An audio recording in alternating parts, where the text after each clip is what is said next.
ধানের শীষের বিজয় মানেই নাকি নৌকার বিজয়। আমি সাবধান করে দিলাম, আমার কথা মতো ভোট দিতে হবে, আমার কথা মতো ভোট দেওয়ার জন্য ব্যবস্থা করতে হবে। সেটাই আইন এবং সেটাই আল্লাহর হুকুম। আমি যা বলবো এখানে তাই আইন আল্লাহর হুকুম। মানে আল্লাহ তাআলার সাথে তিনি নিজের তুলনা দিলেন। ভোটের আগে এগুলো বলবো। এটা তিনি আল্লাহর সাথে শিরিক করে ফেললেন। জামাতের কোন মহিলা যদি বাড়িতে যায় ঘাট ধরে তাকে বাইর করে দেবে। জামাতের মহিলাকে জন্য বাড়িতে ঢুকতে দেবেন না। এবার আনন্দ নিয়ে যাবেন, নিজের ভোট নিজে ইচ্ছা মতো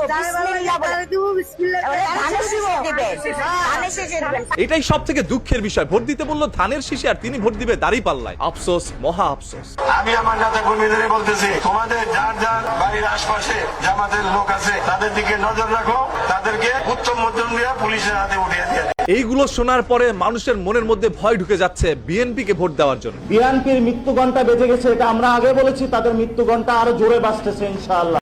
আমরা ধানের শীষে ভোট দিলে আমরা জান্নাত পাবো, এটা আমরা বলতে পারি। যখন বিএনপির এক নেতা বলছিল ধানের শীষে ভোট দিলে আপনি জান্নাতে যেতে পারবেন, কত বড় ভণ্ডামি এগুলো, এগুলোর সাথে কোনো অবস্থাতে অংশগ্রহণ করবেন। আমাদের প্রধানমন্ত্রী শেখ খালেদা জিয়াকে আমরা একটা দানের শীষ মার্কা ভোট দিয়ে জয়যুক্ত করব। আমি নৌকার প্রার্থী। এই নেতার কথা শুনলে বোঝা যায় নৌকায় বসে তিনি ধান কাটতেন। হৈত, হৈত, এটা কয়রে কোনোদিন মনে মনে কবিশালা। পৌর যুব দলের পক্ষ থেকে জানাই সংগ্রামী সালাম, আসসালামু আলাইকুম। ওয়ালাইকুম আসসালাম। ফিরে আসবে জিয়াউর রহমানের গণতান্ত্রিক বাংলাদেশ, ফিরে আসবে দেশনেত্রী শেখ হাসিনার বাংলাদেশ। এদের কাছ থেকে আপনারা নতুন ধানের স্বপ্ন দেখেন। এরা হচ্ছে ধানের সিটা, অরিজিনাল ধানগুলোকে তাড়াতাড়ি খুঁজে আনেন। জননেত্রী বেগম শেখ হাসিনা কি হয়েছে? আমি লিমিট ক্রস করেছে। আমরা হিরণ বেচা খাইতে চাই না, আমরা চাই কর্ম করে খাইতে। আমরাও তো এটাই চাই, আপনারা কর্ম করে খান, অন্য কিছু বেচেন না। বিসমিল্লাহির রহমানির রহিম। জয় বাংলা। আবারও বলতেছি ভাই, এরা কিন্তু 17 বছর নৌকার উপরে বৈশা ধানের গোড়া কাটছে, তাই নির্বাচনের আগে এসে বিএনপির ইজ্জত মারছে। রহমানের আর্দাঙ্গিনী জননেত্রী শেখ হাসিনাকে শ্রদ্ধা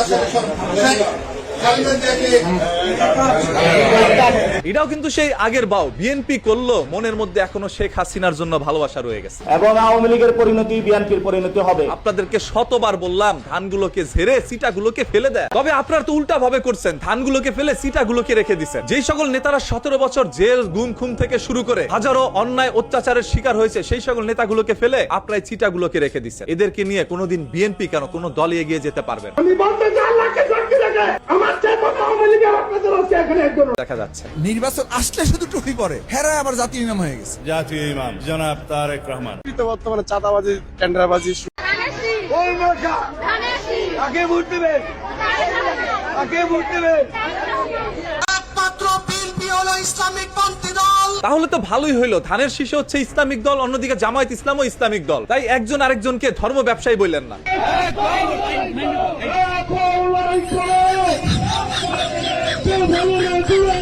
এটা দেখে আপনারা মজা নিয়েন না। সবসময় কি মানুষের কাছে ভোট চাইবে, জিনের কাছেও ভোট চাইতে হয়। আপনার ইমানি দুর্বলতা রয়েছে, যার কারণে আপনার চোখে ওইখানে জিনগুলোকে দেখতে পারেন না। এরা কিন্তু জিন ঠিকই দেখতেছে এবং তাদের কাছে ভোট চাচ্ছে।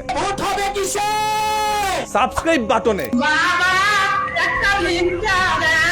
একটা শেয়ার আর কি ভিক্ষা চাইছে, অন্য কিছু না। তারেক রহমান দুর্নীতির লাগাম কিভাবে আমরা টেনে ধরব? ওরে নেতারে, কোনোভাবে কি এর পশ্চাৎ দেশটা লাল করা যায় না? সাবস্ক্রাইব বাটনে এক্ষুনি লাগা, লাইক বাটনেও লাগা, এরপর যেখানে খুশি সেখানে যায় লাগা।